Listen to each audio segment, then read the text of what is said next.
Drawing myself in.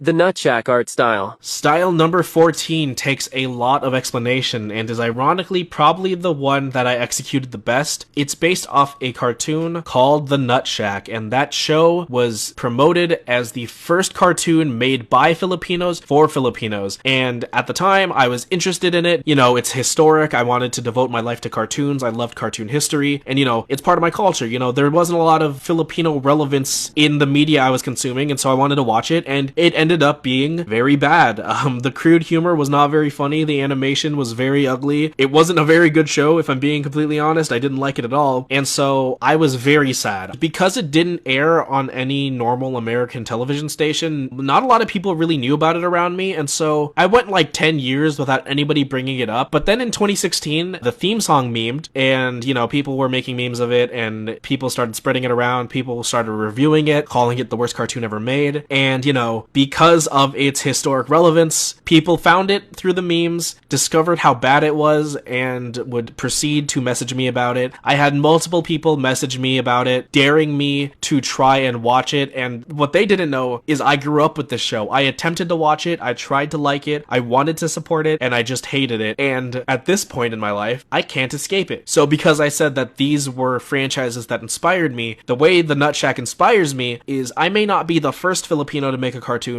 but I can definitely be the best, because at the time of recording this is the only cartoon that's made for Filipinos by Filipinos. As far as the drawing goes, like I said, I think this is my best executed drawing. It looks the most like the art style I'm trying to replicate, and the number one thing that I wanted to really nail was their hands look like Ninja Turtle hands. You know, it's kind of normal for cartoon characters to have 4 fingers, but when they're proportioned like this and this detailed, it just looks so weird. And so here we are. If being in the Disney style was my dream come true, this is my nightmare come true. Sushi in the Nutshack art style.